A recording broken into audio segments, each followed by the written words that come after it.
Yeah, we live right now, man. Oh, It's New York shit. City Fashion Week, man. What you doing around here? What you got on, man? I mean, You're a fashionable guy. What's this about? I forget what this. Oh yeah, purple. I went to Saks Fifth Avenue and spent like Oh, a few grand. You always get the Gucci. You and 2 Chainz be buying up the Gucci. Every time I go there, like a day later, oh, Juicy J or 2 Chainz just came through here and they bought the whole line. I'm like, Actually, I passed up Gucci today because I was like, so I can go there today? yeah, you Thanks, go there. man. I passed Thank up. you, I was like, man, I don't want to spend $100,000. I spend, $10,000. I'm not gonna spend $100,000. You know what I mean? So that's how I go, man. Shout out to Cardi B. She just got out of here, and then yeah, it's crazy, man. I just can't believe you never met her, man. You work with her, man. Yeah, before, and I never met her. And you connected that. This is the first time I ever met Cardi B. She was horrified when you came in with the mask. Now I see why Good Morning America was banning your ass, man. I'm seriously. I know it's a little crazy, but I'm a mental health advocate. You know what I'm saying? Juicy J, it's me. How you doing? Yeah, Offset, I said, what's up? Thank y'all for sampling that Jealous. That song is amazing. One more right here? Oh, yeah, that's right. You got 3 6 Mafia sample on there right there. One right here for you. Got you. Thank you, Cardi. You're a real one, man. You're a real Hey, I know your record. Thank you. Thank you. I appreciate it. And thank you for having me. You ready? Yep. Hey, Cardi a real one, man. Cardi a real one. You actually scared Cardi, by the way. I know I did. That's why I told you. I No, said, because I cannot believe that just I'm like, wait, that ain't. that's why I was trying to tell you. I was like introducing her, and she gonna shoot. You know what I'm saying? I don't want the kid to jump on me, man. I'm coming in deep. I'm a mental. You coming in hot. Yeah, that's why I was like, tell her it's me, nigga. Like, I don't want to just walk up there. She still don't want to believe it. I was the like, security. this is Juicy J. She was like, she thought I was tricking her. She thought it was like a hoax. Yeah. She was like, this ain't no Juicy J. So you got closer because you had no hands. Like, Yeah. it was covered. So when you put your hands up, she was like, hey. Yeah. I heard a little hey. And I was like, oh my God, this is not coming out right. Like, let me take this mask off quickly, man. I don't want nobody. I want to get shot in here, man. You know what I'm saying? But the thing that's crazy, when you took your mask off, she started reciting all your bars, like 3 6 Mafia joints, and then the Jealousy joint is the sample that starts the song. Yeah. So y'all thanked each other. I'm glad I did that, man. Yeah. You did. You hooked it up, man. That's historic. That was a historic moment. I'm glad we caught that on camera. We gonna always have that footage, man. You being a producer and writer, and you do influence a lot of records out there, and the sampling king. You probably make tons of money from residuals. Yeah. How does it feel to have like A-list, just like you just never meet them, but they have your sample, they have your record, or blessings, man. lines, you know what I'm saying? like your lines are everywhere. Yeah, like, man. What blessings, bro? Like that was amazing. And then she even Cardi B a real man. She even promoted my book. I was like, oh shit. She took it. That's why you don't have it right now. Yeah, Where's the book at, yo? Yeah, we got to get some more books, man. You know what I'm saying? I You like don't you have had your that book, man. Yeah, I like you can have that book. You know what I'm saying? Like that was real, man. I appreciate that. Shout out to Cardi B. Shout out to Offset, man. You know what I'm saying? The good people, man.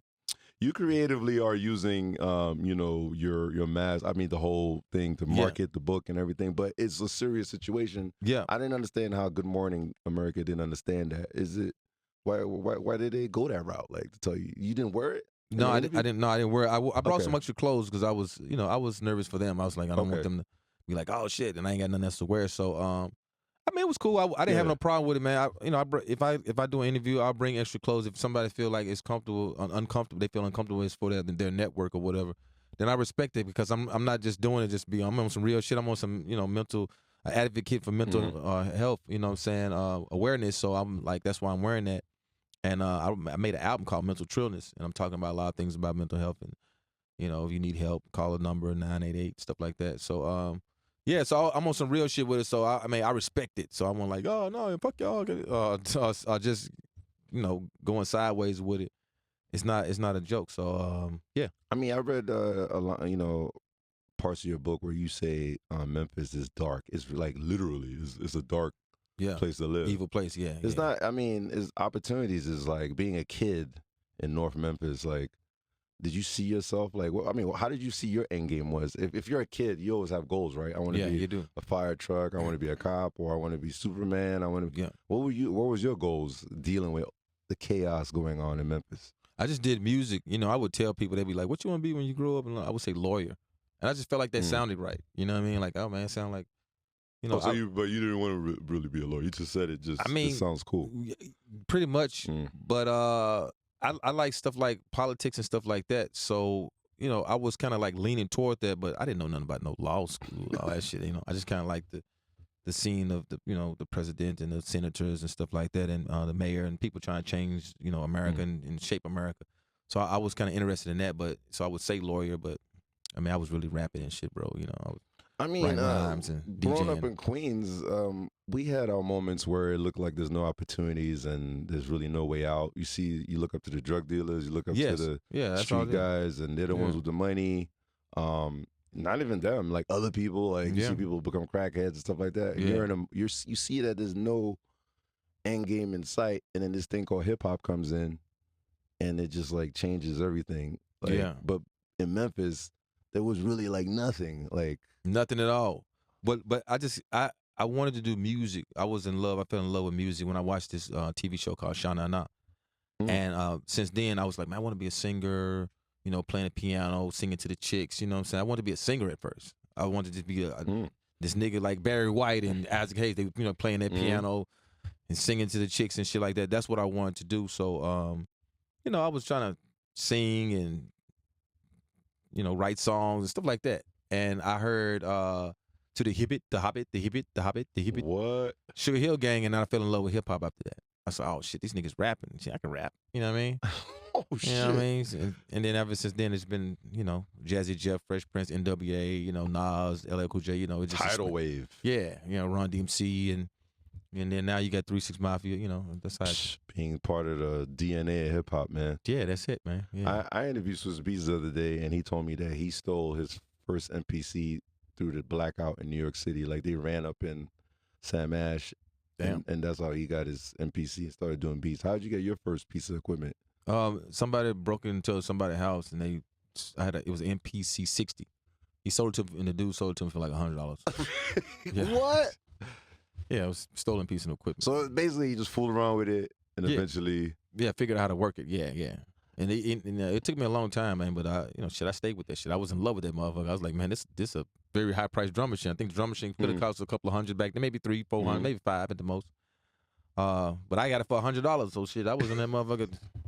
Is it safe to say, like, I mean, you're talented in a different breed, and you played with it to learn how to use it? Yes. What do you think about people that go to school for that technical stuff? Like, what? I don't understand. Like, Dr. Dre didn't do that shit. Like, no. Like, Timberland didn't go to school for that shit. No. Like, the people that actually go to school for the Pharrell didn't go to school for that shit.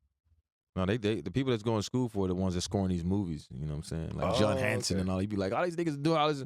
Niggas went to school for that shit. I wish I could have. I went to school. I was in a band and stuff like that. Don't get me wrong. I was in a band. My brother Project Pat, he used to play the violin. He was really good at violin. But I mean, like, it wasn't like, like the real shit. You know what I'm saying? Like the private schools where they really show you how to, this is this, this is that. They really, in my high school, they just showed you how to do a little something with notes. They showed me how to read music a little bit with the drums. But that was it. You know what I'm saying? It wasn't as like, you see these big composers, these guys get major training. You know what I'm saying? They playing these strings and all this, doing the orchestra and shit. These guys get, you know what I'm saying? You got to be in a big, nice, big school to get that kind of education. So they're not getting the homie from the hood to do Mission Impossible. Or shit like right. Nah. The childhood stuff. In my book, I talk about this. I seen a dude get shot like 7 times or some shit like that. Like, it's crazy. I was 13. And I heard the gunshots going pow, pow. So I peeped out the window. We was living in the Cypress Garden apartments. I think it was called something else, Orange Blossom. It was something. I think Cypress Garden. And they changed it to Orange Blossom. But it was in North Memphis. So I peeped out the window. And this guy was trying to wrestle this guy with his gun. I guess he was shooting. Mm-hmm. He was trying to get the gun out of his hand. But he didn't get a chance to do that. And the guy shot him. Pow, pow, pow, pow, pow, pow. Shot him. He fell out. I could see the holes. Wow. You know what I'm saying? And he was like screaming to God, Jesus, help me. Oh, you God. heard all that stuff? All this shit, yeah. He was, Lord, Jesus. He's screaming Jesus. And nobody called the police, you know what I'm saying? He was just sitting out there for a minute. I just think he dead, laying out in front of the apartments. Something like ain't nobody called. Like, no cops, none of that shit. Like, niggas is minding their own business. And sooner or later they came, but like, that was kind of weird to me. I was like, damn, the folks is just dead nigga laying out in front of the apartments. Nobody's saying shit. Everybody you saw all the levels of him being like everything. Damn. From getting shot to sitting there for almost damn near 30 minutes to blood leaking. He screaming Jesus as he was losing consciousness until he just died. You know what I'm saying? And I think that's a lot for a kid to see, man. Hell yeah, fucked me up, man. I was like, fuck, because I didn't know how dangerous. You know, I knew it was dangerous out there, but I didn't know how dangerous. When I seen that, I was like, oh shit, you can really get shot out in this motherfucker. You know what I'm saying? So then I started, you know, it traumatized me, man. I started like watching on my back a little bit, like looking around, like, hey, these some shady motherfuckers. Are these crackhead motherfuckers? Are they shady as fuck? So then my brother had got a pistol and shit, you know.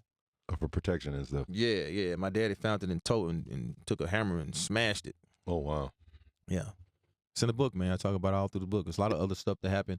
I think the number one thing, people are embarrassed to ask for help. Yeah, true. So you're eliminating that. Well, we're gonna have to reach out. Fuck that. You know, we don't want to talk. We're gonna make them talk. You know what I'm saying? We're gonna give them some time. We're gonna pressure them, but we're gonna. I mean, obviously you're in a cool position, but sometimes you could be depressed. I wouldn't even know because I just know you from like when I meet you. We iced out. You good? You drinking? Yeah. You got Grammy Awards. Yeah. You with Katy Perry. Yeah. Why would I assume that you're depressed? You know? Yeah, for sure. But there are people like that. Yeah. I mean, I've been like that before, you know, not all the time, but, you know, I've been like having parties, drinking to escape. I got a song on my album, Mental Children's, I call Drink to Escape because it's real. It's like some people drink to have, you know, celebrate. A lot of time I was drinking to escape. You know, I had issues. I'm just trying, let me just take some drinks and just escape from that for right now. Damn. But that shit always come back. You know, you got to face that reality, man. You can't just drink and pop pills, you know, not worry about it today. It's coming back. When it's real, it's coming back. It's never gonna go nowhere till you address it, till you face it. You gotta face your fears or whatever you are going through. You know what I'm saying? Do you bug out when you see that you're like a unicorn in this game? There's not many like classic dudes out there that are alive today. Yeah. And benefiting because you're part of like the old school and the new. Yeah. And the old school's complaining about not getting money back then. Yeah. Do you feel that you're lucky that you figured out the business aspect of it where you're not the complaining? I mean, nowadays, the 50-year hip-hop, we're respecting the Big Daddy Kanes and the Rakims and all that stuff. But back then, the business was fucked up. Very fucked up. You're lucky. You were part of that. You got out of that. Yeah. You're straight now. Like, yeah, I don't know, man. I think it was a blessing from God for me to, as a kid, like as a 12-year-old, 13-year-old kid, I knew I was talented. I knew I could rap and, you know, possibly I couldn't play piano or nothing at the time, but I feel like I could, you know, train myself, you know what I'm saying? So I would go to my granddad's house. I would try to play on his piano, but my mom was like, get out the piano, get out the piano. I was like, why y'all want me to get out the piano? Damn. Like, I'm trying to advance my talent. And she like, talent for what? I was like, I'm going to be a big rap star. You know, I'm going to have a nice house, you know, a couple of chicks living with me. You know, I tell her that, you know. It's good that you talk that out. It's going to be, that out there. Yeah, it's going to be a nice life. And she like, boy, what the hell you talking about? You know what I'm saying? But I was told, I said, Mom, I'm super talented, but I need you to do me one favor. She like, what? I said, check me out. I want to know about the business on music. I got the talent, but I want to know what a business, how to get paid, you know what I'm saying? So I want to make sure I don't do no screwed up deal like that. I don't know. I was 13 years old, 14, you know. I don't know what the fuck I was talking about. She even said that when she was living, rest in peace. She was like, I didn't know what you was talking about. I said, I didn't really know what I was talking about neither, but I was just like, hey, I need to know the business, you know, not so much as not giving no thought. So I wanted to know so much about music. I wanted to be this artist so bad. I was like, man, I want to be an artist so bad. I want to know everything. Everything in music I got to know. So she checked me out all these music books. So I started reading these books about publishing and management and executive producing. That's crazy because everybody was a groupie to hip hop back then. Everybody just wants to be in the videos, the dancers, and, you know, you get bitches, pussy. Yeah, that's it. They didn't know that the labels was getting billions over this shit. For real. But I read those contracts, and then when I got a contract in my face, I knew what publishing was. Wow, I knew what crazy. Being what a really? Producer points. I like Paul. I like, man, like producer get this many points. He's like, oh, for real? How you know that? I read that book. So, you know, and I just, you know, me and Paul worked together, and we just we signed a lot of great Mapped deals. It out, man. Streaming. It out. You got every EDM DJ doing yo. I've heard your samples on so many EDM DJs, like remixes and Marshmello, Calvin Harris. I mean, do you know that all this stuff? Yeah, 100%. 100% on. 100%. Yeah. 100. Not 20, not 10, not 50. 100. The way Katy Perry, man, like, yo, I introduced you to Cardi B. You got to introduce me to Katy Perry, man. I know she got a residency. Yeah, I got a residency in Vegas at Hakkasan. Yeah, man. I hit her up. I got a number. Just text me, man. That's all I want, man. I hit her up. I put you and Cardi B together. Yeah. I just wanted to meet her. I might melt. You know what I'm saying? Ooze. You know what I'm saying? Moisture. You know what I mean? Oh, shit. I mean, not like that. Yeah, all right, come on. Yeah, like Michael Jackson. You never met Michael Jackson? I hung out with Michael Jackson. No, I never met Michael Jackson, man. One day I was in Colombia, and he had just came through there, and they told me, I said, Michael Jackson was in there? Yeah, Colombia? And they was like, yeah, you know, we didn't see him. I was like, what? I don't understand. They was like, well, these guys walked in. Everybody had suits on, and they had these dark, I would say blankets or whatever the fuck. So they had these blankets, and so like everybody was standing. Oh, they covered him. They covered him up. So he walked through they set everything up. What? Then he walks through. He sat down. He had a meeting with the higher ups. And you didn't even see that. And I didn't, well, they say he had just left. I didn't see him at all. He had just left. But somebody was telling me in the office that he came in, and because they were telling me, they said they didn't see him. So I was like, how are you in the office and you didn't see Michael Jackson? When they said, well, these guys come in with these like long sheets, these dark sheets, and he walks through these sheets. Can't see him. He walks in the office. It's like it goes into the office. As soon as he's done, they put the sheets back up. He walks right out. Nobody sees him. Damn, that's crazy. I was like, holy shit. I had to go to Saudi, like Bahrain, to hang out with him. Not even in America. That's so random. Hey, but I tell you what, in my book, I talk about a party I was at, and they had flavored cocaine. I don't know if you read that part. What? Yeah, I was at this party. What does it taste like? I didn't fuck with the cocaine. They offered it to me, but check this out. I was at this house party right across the street. You better keep quiet, man. Lamar Odom can't hear this, right? Yeah. But right across the street for this party at the beginning of my book, Michael Jackson stayed across the street. Real shit. Yo, what? Yeah, and he had like crazy. A lot of. He had security. Then this nigga had security wrapped around the house, bro. Niggas on top of the roof. Niggas outside. What? I was like, man, this like Fort Knox over here, man. You know what I'm saying? You nigga break a nigga neck. They try to get in that crib. Flavored cocaine. This is the first I heard no shit. Like, I don't do drugs, so I wouldn't know. I know you skipped over everything. That flavored cocaine stuck in your head. I just turned 52. It's too late for me to do drugs, man. I'm 50, man. It's over. Yeah, don't do no flavored cocaine. But yeah, I went to this party. I was at this party. They had flavored cocaine. They had watermelon cocaine. They had blue cherry, lemonade. You ever had lemon. That boy Avalon? Watermelon cocaine? I mean, you black. All right. Anybody here did cocaine? Hey, where's white people at? They got white people in there? You look like you did cocaine yesterday. Nervous. But anyway, let me get out of that. All right. I'm gonna be serious. On the last note, R.I.P. Gangsta Boo. I know you stopped the world for that. Yeah, man. I'm glad I was, I was there with you guys at the reunion. So I'm glad I was one of the last ones to see her. Yeah, but that's crazy. January 1st. How you start a year like that, man? Man, that told me up, bro. I got the text. It said Boo dead. Chat text me, and man, that shit just stuck in my head, man. I tear up all the time, man. You know, thinking about Boo, man, and all the members, man. Is it like uncomfortable on stage? Like she's not there? Like when y'all do 3 6 Mafia shows? Is it hard to transition at the moment? Yeah. I think about it all the time, man. It's but crazy. Keeping her alive though. Yeah. We do a set, for Gangsta Boo. You know what I'm saying? What a dollar's that set for Gangsta Boo? Yeah, man. It's just crazy, man. It's real, man. Life is real, man. We here today, gone tomorrow. I might not be here tomorrow. You gonna care if I die, nigga? Yeah, I know. He said not really. Juicy J, man. Fashion Week. I'm glad you came through, man. Yeah, man. Hey, man, thank you, man. Thank you for introducing me to Cardi B, man. That's real, man. You know what I'm saying? I love you too, bro. Yeah. All right. Peace, man. All right, everybody. I go to hell. Peace. Let's go to strip clubs. Oh, yeah, we out. Yeah. I know that's where you at.